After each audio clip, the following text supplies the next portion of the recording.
بسم اللہ الرحمن الرحیم۔ محترم سامعین کرام، السلام علیکم ورحمۃ اللہ وبرکاتہ۔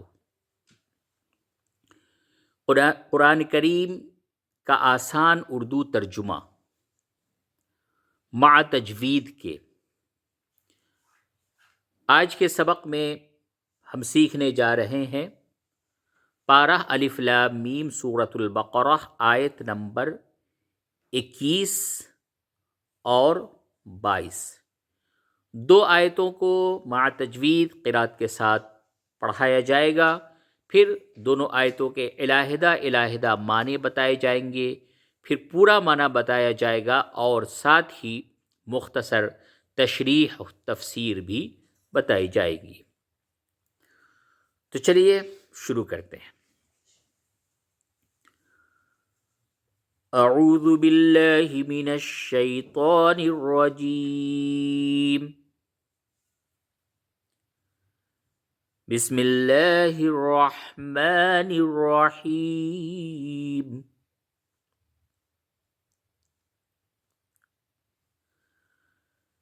یا ایہا الناس اعبدوا ربکم الذی خلقکم والذین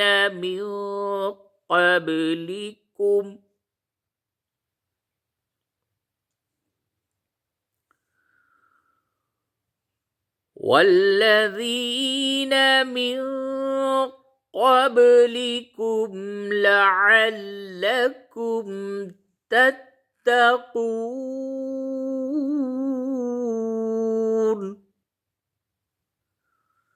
اب آپ لوگ بھی اس آیت کو اسی طریقے سے پڑھیں۔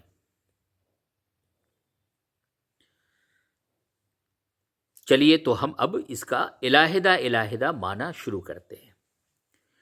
یا ایو، اے، الناس لوگو، یا ایہا الناس، اے لوگو۔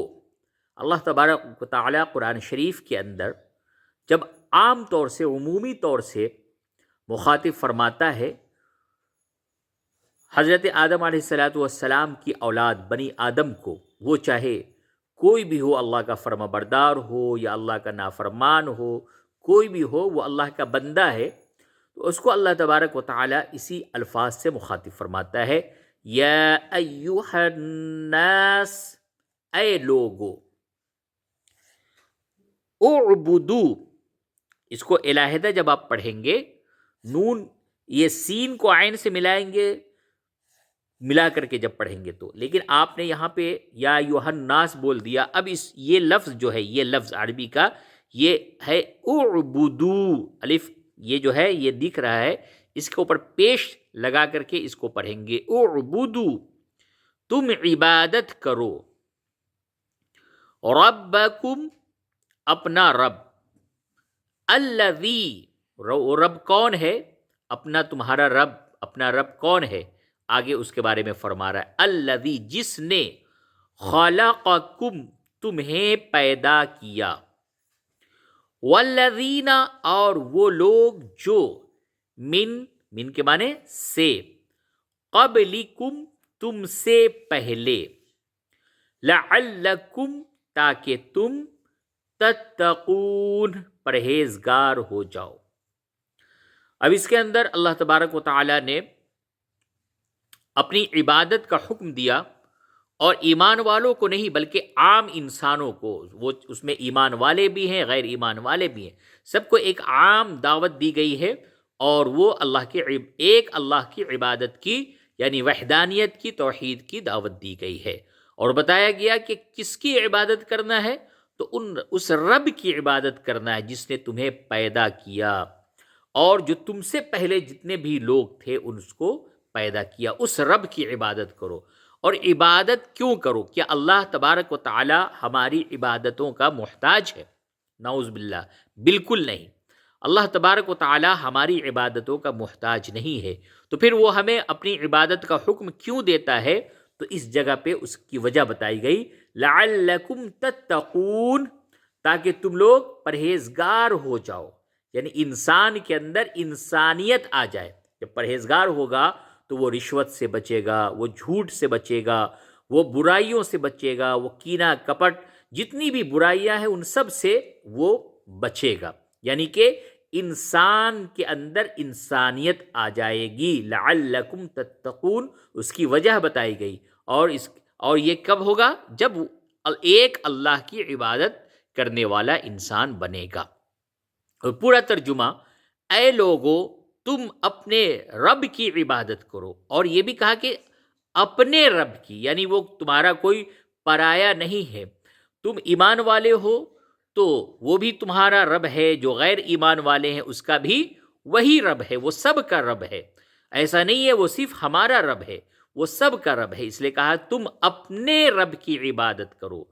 اور وہ جو رب ہے وہ کون ہے؟ جس نے تمہیں پیدا کیا اور ان لوگوں کو جو تم سے پہلے ہوئے، یعنی تم سے پہلے جو لوگ پیدا ہوئے، تاکہ تم پرہیزگار ہو جاؤ۔ اب آگے پھر اللہ تبارک و تعالی، وہ جو رب ہے، وہ رب اپنی قدرت کو بتا رہا ہے۔ اگلی آیت میں آپ اللہ تبارک و تعالی کی جو تخلیق ہے، اللہ تبارک و تعالی کی جو قدرت ہے اس کو بتا رہا ہے، تاکہ تم پہچان لو کہ تمہارا رب کون ہے، وہ کتنا طاقتور ہے، تاکہ اس کی عبادت میں تمہیں لطف آئے، تمہیں مزہ آئے۔ تو آیت نمبر 22 دیکھیے۔ آیت نمبر 22 کا کچھ حصہ اس صفحے پہ ہے اور بقیہ اگلے صفحے پہ ہے، تو پہلے ہم اتنا پڑھتے ہیں اور اس کا معنی وغیرہ بھی کرتے، پھر ہم آگے صفحے پہ چلتے ہیں۔ الذی جعل لکم الارض فراشا والسماء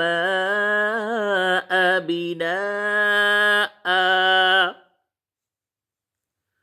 بناءً پہ جب وقف کریں گے، دو زبر پہ، یہ ایک قاعدہ ہے، اس کو سمجھ لیجئے، ہر جگہ پہ پورے قرآن شریف میں یہ کام آئے گا کہ دو زبر پہ جب بھی آپ وقف کریں، سوائے گول تا کے، جو گول تا ہے اس کو چھوڑ کر کے اس پہ تو وقف کریں گے تو وہ گول تا ہا سے تبدیل ہو جائے گی۔ اس کے علاوہ جتنے بھی حروف ہیں جس پہ دو زبر آئے، اس پہ جب آپ وقف کریں گے تو اس کو الف سے بدل دیں گے، اور اکثر و بیشتر الف تو لکھ دیتے ہیں لیکن حمزہ کے بعد الف نہیں لکھی رہتی۔ دیکھیں اس جگہ پہ شین کے اوپر دو زبر ہے، یہاں پہ الف لکھ دیا گیا، تو ہر جگہ پہ لکھا ہوا رہتا ہے، لیکن یہ جو حمزہ ہے اس کے آگے نہیں لکھا ہوا رہتا ہے۔ لیکن آپ وقف کریں گے تو دو زبر کو الف سے ہی بدل کے وقف کریں گے۔ جیسے یہاں پہ وقف ہوگا تو کیا ہوگا؟ بنا، بہت سے لوگ بنا بنا پڑھ دیتے، نہیں، جیسے یہاں پہ کسی نے اگر وقف کیا تو ہوگا فراشا، ملا کے پڑھیں گے تو فراشا، لیکن وقف کی حالت میں فراشا۔ بنا، قدیرن پہ وقف کریں گے تو قدیرا، بصیرن پہ وقف کریں گے تو بصیرا، یعنی کہ دو زبر پہ جب بھی وقف کیجئے سوائے ہا کے شکل کی جو گولتا ہے اس کے علاوہ، تو آپ اس دو زبر کو الف سے بدل کر کے وقف کریں گے۔ ایک دفعہ پھر سے اس آیت کو پڑھیے۔ الذی جعل لکم الارض فراشا والسماء بناء۔ الذی، جس نے، کون ہے تمہارا رب؟ جس نے، جعل، پیدا کیا، لکم، تمہارے لیے، الارض، زمین، فراشا، فرش، یعنی زمین کو فرش بنایا، فرش بنایا زمین کو تمہارے لیے، اور السماء، سما کہتے ہیں آسمان کو، بنا کہتے ہیں چھت کو، اور آسمان کو چھت بنایا۔ تو اتنی بڑی زمین کا ایک ٹکڑا آدمی بنا نہیں سکتا، ایک بالشت کا ایک مٹی خود سے نہیں بنا سکتا ہے، اور وہ پوری زمین، اس پورے روئے زمین پہ ایک انسان اگر پوری زندگی اس کو جو ملتی ہے اس میں چلنا چاہے تو نہیں چل سکتا ہے پوری روئے زمین پہ، اتنی بڑی وسیع زمین، اور اسی طریقے سے یہ آسمان جہاں انسان پہنچنا چاہے تو نہیں پہنچ سکتا ہے. تو یہ کس نے بنایا؟ وہی رب جو تمہیں اپنی عبادت کا حکم دے رہا ہے. تو اتنا عالی شان، اتنا طاقتور اور اتنے قدرت والے رب کی عبادت کرو، اور وہ رب بھی تمہارا رب ہے، اپنے رب کی عبادت کرو. یہ غیر نہیں ہے، تمہارا ہے، تمہارا پالنہار ہے، تمہارا رب ہے تمہارے لیے. اور کہا کہ یہ جو زمین اتنا جو اللہ نے بنایا اور آسمان بنایا، تو اس کو کہا لکم، لکم یعنی تمہارے لیے. الذی جعل لکم الارض فراشا، وہ زمین اس نے اپنے لیے نہیں بنایا، یا آسمان اس نے اپنے لیے نہیں بنایا، وہ ان سب چیزوں سے پاک ہے، اسے کسی بھی چیز کی ضرورت نہیں، حاجت نہیں. یہ سب لکم تمہارے لیے بنایا. تو الذی جس نے جعل پیدا کیا، لکم تمہارے لیے، الارض زمین، فراشن فرش، وا کے معنی اور، السماء آسمان، بناء بنا کے معنی چھت. اب اس کا پورا معنی ہوگا جس نے تمہارے لیے زمین کو فرش پیدا کیا اور آسمان کو چھت. اور بھی بات آگے اس آیت میں ہے، اگلے صفحے پہ چلیں اور پھر وہاں پہ ہم آگے پڑھتے ہیں. پیچھے صفحے پہ جو واو تھا اس کو ملا کے پڑھیے. وَأَنزَلَ مِنَ السَّمَاءِ مَاءً فَأَخْرَجَ بِهِ مِنَ الثَّمَرَاتِ رِزْقًا لَكُمْ فَلَا تَجْعَلُوا لِلَّهِ أَندَادًا وَأَنتُمْ تَعْلَمُونَ. اب اس آیت کو آپ دوہرا لیں، پڑھیں. چلیے ہم اس کا ترجمہ پہلے علیحدہ کرتے ہیں. اور انزل اس نے اتارا، من کے معنی سے، السماء آسمان، سما آسمان کو کہتے ہیں، من السما آسمان سے، ماء کہتے ہیں پانی کو، پانی. فاخرج پھر نکالا، بھی اس کے ذریعے یعنی اس پانی کے ذریعے، من کے معنی سے، الثمرات پھل کی جمع ہے، ثمر کہتے پھل کو، ثمر کی جمع ثمرات یعنی پھل، من الثمراتی اس کے ذریعے سے پھل. رزقاً رزق کھانے پینے کی چیز، اللہ کی دی ہوئی نعمت کو رزق کہتے ہیں. لکم تمہارے لیے.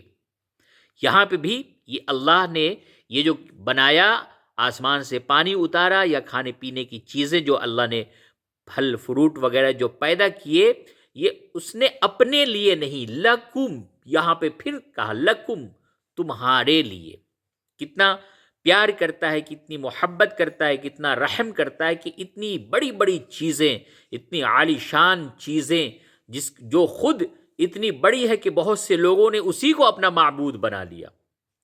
وہ خود اللہ کی بنائی ہوئی، اللہ کی تخلیق کی ہوئی چیزیں وہ اتنی طاقتور ہے، جیسے سورج ہے، ستارے ہیں، چاند ہے، آسمان ہے، سمندر ہے، دریا ہے، پہاڑ ہے، زمین ہے، کہ انسانوں نے اسی کو ہی اپنا معبود سمجھ لیا.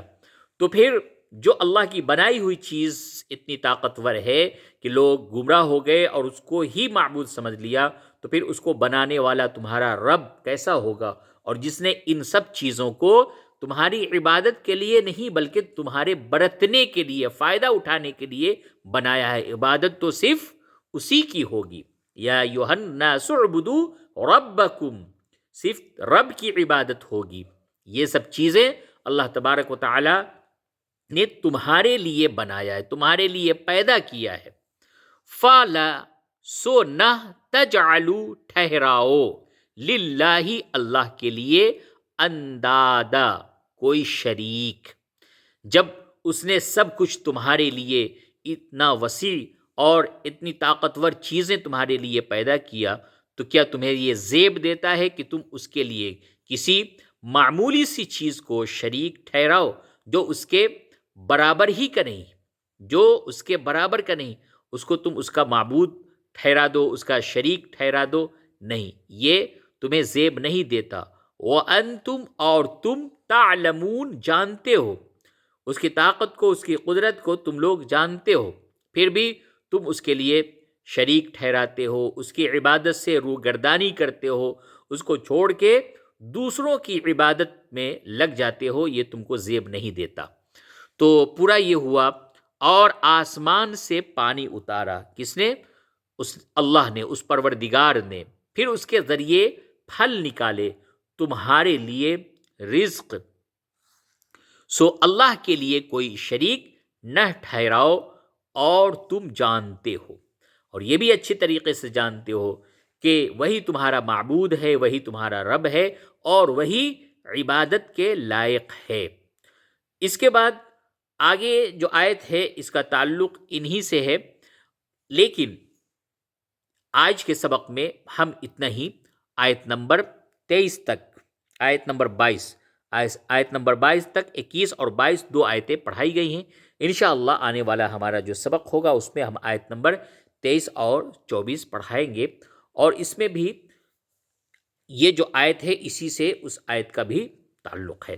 تو چلیے اس آیت کو جو آج سبق پڑھایا گیا ہے اس کو آپ پڑھیں، اس کو یاد کریں، یاد کرنے کی کوشش کریں۔